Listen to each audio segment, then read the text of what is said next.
2002 সালের ভোটার লিস্টে নাম থাকার পরও আমাদের এসআইআর হিয়ারিংয়ের নোটিশ বাড়িতে পাঠানো হয়েছে, কিংবা আমাদের বাবার নাম অথবা মায়ের নাম অথবা ঠাকুরদা অথবা ঠাকুরমা, দাদু কিংবা দিদিমা, নানা নানিমা নাম থাকা সত্ত্বেও এসআইআর হিয়ারিংয়ের নোটিশ আপনাদের বাড়িতে পাঠানো হয়েছে। তাহলে এখন আপনাদের কোন কোন নথিগুলো নিয়ে যেতে হবে হিয়ারিংয়ে তা আলোচনা করবো আজকের ভিডিওতে। লজিক্যাল ডিসক্রিপেন্সির আওতায় কিন্তু 3 ভাগে আপনার বাড়িতে নোটিশ পাঠানো হয়েছে। আপনার বাবা মা, ঠাকুরদা ঠাকুরমা কিংবা দাদু দিদিমা এনাদেরকে আরও 6জন ব্যক্তি বাবা মা কিংবা ঠাকুরদা ঠাকুরমা সাজিয়েছে, তা তথ্য উল্লেখ করে ফর্ম পূরণ করেছে, এই জন্য আপনাদেরকে ডাকা হয়েছে।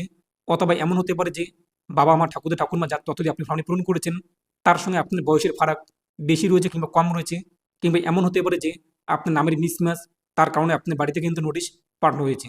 তো এই সমস্ত কারণ যদি আপনার থাকে, তো কোন কোন নথিগুলো আপনি নিয়ে যাবেন, কোন কোন পেনিকের বিষয় নেই, সম্পূর্ণ ভিডিও আপনারা দেখুন। অবশ্যই আপনি কিন্তু বুঝতে পারবেন। সূত্র মারফত আমরা কিন্তু জানতে পেরেছি সবথেকে বড় একটি আপডেট, যেটা আজকের ভিডিওতে আমি আপনাদেরকে জানিয়ে দেবো। 13টি নথির মধ্যে আপনাদের নথি না থাকে, তো কোন কোন নথিগুলো আপনি নিয়ে যাবেন, অবশ্যই ভিডিও আপনার সম্পূর্ণ দেখুন। আর আপনি যদি এখনও পর্যন্ত ভিডিওতে লাইক না করে দেখেন, অবশ্যই লাইক করে দিন। এর পাশাপাশি চ্যানেল সাবস্ক্রাইব করে পাশে ক্লিক করে নোটিশ অল করে রাখুন পরবর্তী ভিডিও সবার পাওয়ার জন্য। আর আপনি যদি আমাদের ভিডিওটি ফেসবুক পেজে দেখে থাকেন, অবশ্যই ফেসবুক পেজটি ফলো করুন আর অবশ্যই ভিডিওটি প্রত্যেকে শেয়ার করে জানিয়ে দিন। তো এই মুহূর্তের সবথেকে বড় একটি আপডেট, যদি আপনি দেশের বাইরে কিংবা রাজ্যের বাইরে কাজের তাগিদে কিংবা পড়াশোনার কারণে কিংবা চিকিৎসাজনিত কারণে কিংবা বিভিন্ন কারণে বাইরে রয়েছেন, এই মুহূর্তে আপনি আসতে পারবেন না, নানান সমস্যা রয়েছে, তো আপনি কিন্তু অনলাইনে এসিআর ফর্ম, যদি আপনার নামে হিয়ারিং নোটিশ জারি হয়ে থাকে, ডকুমেন্টস কিন্তু আপলোড করতে পারবেন অনলাইনে, মোবাইল ফোন অথবা কম্পিউটারের মাধ্যমে। ইতিমধ্যে আমি কিন্তু ভিডিও বানিয়ে দিয়েছি, তো আপনার চ্যানেল থেকে দেখে নেবেন যে কীভাবে অনলাইনে এসিআর হিয়ারিংয়ের নোটিশ আপলোড করবেন। আরেকটি বিষয়, যদি আপনার বাড়িতে 6জন এরকম কারণ দেখিয়ে যদি নোটিশ পাঠানো হয় যে আপনি যার তথ্য দিয়ে এসিআর ফর্মটি পূরণ করেছেন, বাবা মা, ঠাকুরদা ঠাকুরমা কিংবা দাদু দিদিমা, নানা নানিমা, তো আপনাদের সেই সমস্ত ব্যক্তিকে আরও 6জন ব্যক্তি বাবা মা, ঠাকুরদা ঠাকুরমা দেখিয়ে ফর্ম পূরণ করেছে, তো সেক্ষেত্রে আপনাদের কোন কোন নথিগুলো নিয়ে যেতে হবে। তো এই যে 13টি নথির কথা বলা হয়েছে, যদি আপনার যে 13টি নথির মধ্যে নথি থাকে তো আপনি নিয়ে যাবেন, নয়তো আপনি কি করবেন, আধার কার্ড। অবশ্যই আপনি আপনার আধার কার্ড নিয়ে যাবেন। এখন প্রশ্ন এখানে, তো আপনি কার তথ্য উল্লেখ করেছেন, বাবার নাকি মায়ের নাকি ঠাকুরদা নাকি ঠাকুরমা নাকি দাদু কিংবা দিদিমা, কার তথ্য উল্লেখ করেছেন? যদি বাবার তথ্য উল্লেখ করে দেখেন, তো আপনি আপনার ডকুমেন্টস আধার কার্ড মাস্ট নিয়ে যাবেন। যদি কোনো রকম ডকুমেন্টস না থাকে, আধার কার্ড দিয়ে কিন্তু হয়ে যাবে। অথবা আপনি আপনার প্যান কার্ড সেটিও সাথে নিয়ে যাবেন, যেখানে আপনার বাবার নাম রয়েছে। অথবা আপনার যে পুরনো রেশন কার্ড সেটি আপনি নিয়ে যাবেন, কিংবা আপনাদের যে যদি কোনো মাধ্যমিক পাস সার্টিফিকেট থাকে সেটি নিয়ে যাবেন, অথবা যদি জন্ম সার্টিফিকেট থাকে সেটি আপনি নিয়ে যাবেন। তো এখন আপনারা আবারও প্রশ্ন করবেন, সেই আবারও জন্ম সার্টিফিকেট, পাসপোর্ট, মাধ্যমিক পাস সার্টিফিকেট এগুলো আপনার নেই, তাহলে আপনি কি করবেন, আধার কার্ড। শুধুমাত্র আপনি আপনার আধার কার্ড, তার সাথে কি করবেন, যে 2002 সালের যে ভোটার লিস্ট কিংবা লাস্ট এসআইআর যে ভোটার লিস্ট, যেখানে আপনার বাবার নাম রয়েছে কিংবা মায়ের নাম রয়েছে, সেই যে পেজটি সেটিকে প্রিন্ট করবেন। তার পাশাপাশি ফ্রন্ট পেজ, প্রথম যে পাতা যেখানে আপনাদের যে জায়গার নাম, এর পাশাপাশি জেলা, বিধানসভা, ভোট গ্রহণ কেন্দ্র, অংশনাম এগুলো রয়েছে, সেই পেজটিকে প্রথম পাতা এবং যে পাতায় আপনার বাবার নাম রয়েছে কিংবা মায়ের নাম রয়েছে সেই পাতাটি একসঙ্গে প্রিন্ট করবেন একদিকে, এবং একটা ব্যাক এবং ফ্রন্ট সাইডে। তারপর যেখানে আপনার বাবার নাম রয়েছে সেখানে হাইলাইট করে দেবেন। যদি আপনার বাবার ডকুমেন্টস দিয়ে আপনি ফর্মটি পূরণ করে থাকেন এবং 6জন কিংবা তার বেশি জনিত কারণে নোটিশ চলে আসে, তাহলে আপনি আপনার আধার কার্ড সাথে সেই 2002 সালের ভোটার লিস্ট প্রথম পাতা এবং যে পাতায় আপনার বাবার নাম রয়েছে এই দুটো ডকুমেন্টস নিয়ে যাবেন। সাথে আপনার বাবার ডকুমেন্ট যদি থাকে সেটি আপনি সাথেও নিয়ে যাবেন, তাহলে কিন্তু হয়ে যাবে। কেননা সেখানেই আপনাদের বাবার নাম রয়েছে। যদি আধার কার্ডে আপনার বাবার নাম না থাকে, তো প্যান কার্ড অথবা যে পুরনো রেশন কার্ড এগুলো আপনি সাথে করে নিয়ে যাবেন, যাতে দেখা হবে যে আপনাদের বাবা এই ব্যক্তি কিনা। আপনার ডকুমেন্টসে যে সমস্ত ডকুমেন্টসে বাবার নাম রয়েছে সেগুলো আপনি নিয়ে যাবেন, বর্তমানে যেগুলো আপনার কাছে রয়েছে।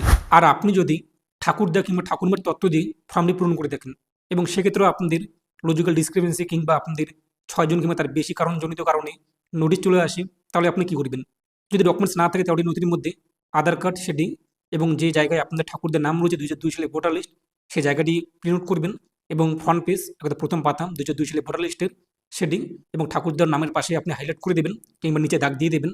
এরপর কি করবেন, আপনার বাবার একটি ভোটার কার্ড অথবা আধার কার্ড, তার জেরক্স এবং অরিজিনাল আপনি সাথেও নিয়ে যাবেন।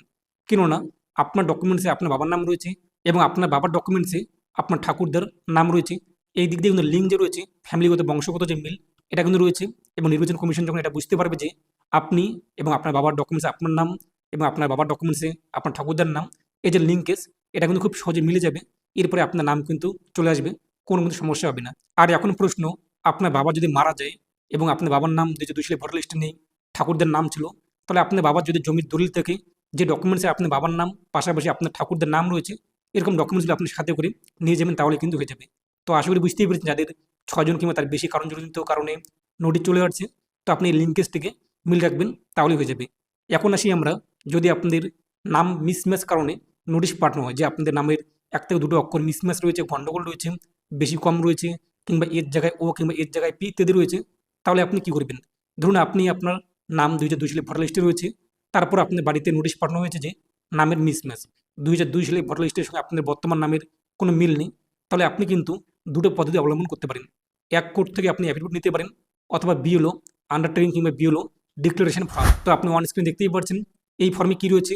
ফর্মে আপনার 2002 সালের তথ্য উল্লেখ করতে হবে এবং 2025 সালের তথ্য উল্লেখ করতে হবে। 2002 সালে ভোটার লিস্টে যে নামের বানান রয়েছে এবং 2025 সালে যে ভোটার লিস্ট নামের বানান রয়েছে, এগুলো উল্লেখ করতে হবে। এবং নিচে বলা হয়েছে, বিএলও জানেন যে এই ব্যক্তি 2002 সালে এবং 2025 সালে একই ব্যক্তি, এবং নিচে বিএলও সিগনেচার করে দেবে। আর 3 নম্বর কারণ, যদি আপনার বয়সজনিত কারণে বাবার বয়সের সঙ্গে আপনার বয়স বেশি রয়েছে কিংবা কম রয়েছে ফারাক, কিংবা যার তথ্য আপনি উল্লেখ করেছেন ঠাকুরদা কিংবা ঠাকুরমা, তার বয়সের সঙ্গে আপনার বয়সের পার্থক্য অনেক কিংবা কম ইত্যাদি, এরকম কারণ যদি আপনার বাড়িতে নোটিশ চলে আসে, তাহলে আপনি কি করবেন? বাবার যদি তথ্য চলে আসে একই রকম যার আপনি তথ্য দিয়ে ফর্মে পূরণ করেছেন লাস্ট এসআইআরের, সেই ব্যক্তির 2002 সালে ভোটার লিস্টটি প্রিন্ট করবেন, ফ্রন্ট পেজ যে পেজে এক কথা তথ্যগুলো রয়েছে, এবং যে পেজে আপনার বাবা কিংবা ঠাকুরমা কিংবা ঠাকুরদা কিংবা মা তার নাম রয়েছে, সেই পেজটিকে আপনি প্রিন্ট করবেন, ফ্রন্ট পেজ এবং যে পেজে নাম রয়েছে একই রকম নামটাকে আপনি হাইলাইট করে দেবেন কিংবা নিচে দাগ দিয়ে দেবেন। এরপর কি করবেন? আপনাদের ডকুমেন্টস নিয়ে যাবেন।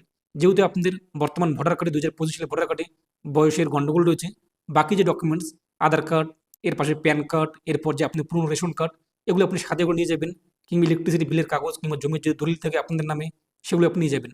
তো যেখানে আপনাদের যদি আপনার ভোটার কার্ডে নামের গন্ডগোল থাকে কিংবা বয়স গন্ডগোল থাকে, তো আপনার বাকি যে ডকুমেন্টস প্যান কার্ড অথবা মাধ্যমিক পাস সার্টিফিকেট যেগুলো রয়েছে যদি থাকে, অথবা আপনার যে আধার কার্ড, সেখানে অবশ্যই আপনার বয়সটি ঠিকঠাক রয়েছে, তো সেটি দেখেই কিন্তু আপনাদের সমাধান হয়ে যাবে। তো আশা করি বুঝতেই পেরেছেন, এই মুহূর্তের সবথেকে বড় একটি আপডেট সূত্রের মারফত আমরা জানতে পেরেছি আধার কার্ড। এই আধার কার্ড কিন্তু মোস্ট ভ্যালু দেওয়া হচ্ছে বর্তমানে। আধার কার্ড দিয়ে আপনি আপনার কাজগুলো কিন্তু করতে পারবেন। কোনো ডকুমেন্টস না থাকে যদি আপনার কাছে, তো দুটো ডকুমেন্টস আধার কার্ড, এরপর আপনাদের যে 2002 সালে ভোটার লিস্ট যার তথ্য উল্লেখ করেছেন বাবা মা ঠাকুরদা ঠাকুরমা, তো সেই ব্যক্তির যে ভোটার লিস্ট প্রথম পাতা এবং যেখানে তার নাম রয়েছে সেই পেজটিকে প্রিন্ট করে আপনি নিয়ে যাবেন। যদি ডকুমেন্টস থাকে তো নিয়ে যাবেন, যদি না থাকে টেনশন নেই, আধার কার্ড নিয়ে যান, ভোটার কার্ড নিয়ে যান, এবং যারা আপনি তথ্য উল্লেখ করেছেন 2002 সালে ভোটার লিস্ট, সেটি আপনি সাথে করে নিয়ে যান, আপনার সমস্যার সমাধান কিন্তু হয়ে যাবে। এবং আপনার নামের মিসম্যাচ থাকলে বিএলও যে আন্ডারটেকিং ডকুমেন্টস কিংবা বিএলও ডিক্লারেশন, এই ফর্মটি আপনি নিয়ে যান, তাহলে কিন্তু হয়ে যাবে। তো এই মুহূর্তে এটাই আপডেট দেওয়ার ছিল। যদি আপনার অতিরিক্ত ডকুমেন্টস থাকে প্যান কার্ড, পুরনো রেশন কার্ড, ওবিসি, মাধ্যমিক পাস সার্টিফিকেট, জন্ম সার্টিফিকেট, পাসপোর্ট, তো ভালো কথা, সেগুলো আপনি নিয়ে যেতে পারেন। আর যদি না থাকে তো আধার কার্ড, এরপর যদি নামের মিসম্যাচ থাকে তো এই যে বিএলও সেলফ ডিক্লারেশন, এই ফর্মটি সেটি বিএলওর কাছ থেকে আপনি পেয়ে যাবেন, বিএলওর সিগনেচার নিয়ে নেবেন। আর আপনাদের যার তথ্য দিয়ে আপনি ফর্মটি পূরণ করেছেন 2002 সালের ভোটার লিস্ট লাস্ট এসআইআর, তো সেই পেজটিকে আপনি প্রিন্ট করুন, প্রথম পাতা এবং ব্যাক সাইড যেখানে নাম রয়েছে। তো এটাই আপডেট দেওয়া ছিল সূত্রের মারফত, এটাই খবর যে এই আরও যে পোর্টাল, লগ ইন পোর্টালে এই আপডেট দেওয়া হয়েছে যে আধার কার্ড আপলোড করা যাচ্ছে। তো নিয়ে আপনার মতামত কমেন্টে পেশ করুন, আর আপনাদের জায়গায় কী কী ডকুমেন্ট চাওয়া হচ্ছে সেটা আপনারা কমেন্টে পেশ করুন। তো প্রত্যেক ভালো থাকুন এবং সুস্থ থাকুন, আর অবশ্যই ভিডিওটি প্রত্যেকে শেয়ার করে জানিয়ে দিন।